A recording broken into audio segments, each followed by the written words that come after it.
So here's the backstory of David Kinnaman, part 2 of our series on Love Jesus but Not the Church. Here's the thing, I love the local church, I really do. Through some of the hardest things that have happened in my life, divorce, depression, struggle, the church, the people of church, God's people, the family of God, have been there for me. But listening to David Kinnaman's first interview with me, about 64% of young people are leaving the church, it got me thinking that this next show is important. If we're losing that many young people, what are we, and I say we, I didn't want to blame it on anybody else, I don't want it to be an us and them conversation, I have to say me, what am I not doing to encourage young people to stay? And not just the church, but they're leaving the faith, meaning they're not wanting to follow Jesus anymore, they're leaving Christendom, Christianity, however you want to say, they're leaving it. So the backstory for me is that I always believed in megachurch and number metrics, and success was built on the thousands of people that that have come.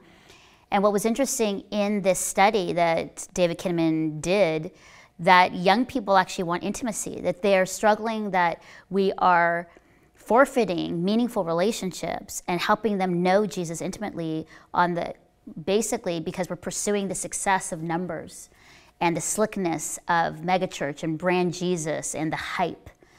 And if I look at Jesus, Jesus wasn't hype in that way. Jesus was hype because he was countercultural, and Jesus was hype because he was loving women, and Jesus was hype because he was doing everything that the religious people and Pharisees didn't want him to do.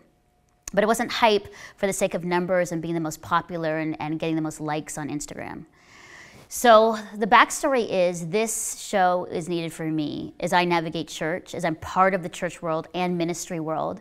Here's the question for me, what am I doing? Why am I doing these things for God if it's actually not leading the next generation into an intimate, loving relationship with Jesus? If it's about me and becoming a celebrity and popular, then something's wrong.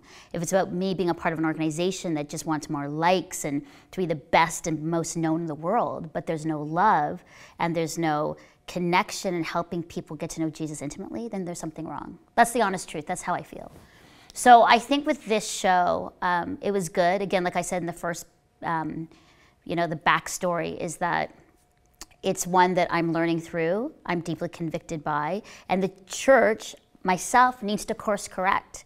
We need to say, okay, how can I be a mentor? How can I disciple and be present with young people? How can I be truthful and not hypocritical? How can I address the needs of the world and not just go, it's a scripture verse. Just read Isaiah 41:10 and everything will be great. Just live by the fruit of the Spirit, everything will be great. No, actually taking the time and having the patience to lovingly guide young people towards Jesus and then let them choose him above anything else. So that's the backstory. I hope that this show encourages you. It does for me. It's convicting.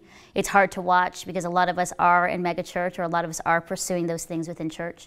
But I think we need to take a pause, go back to the core of Jesus, who is about loving him, and love others, love our enemies, and love unconditionally and completely. And so that's the backstory for this show.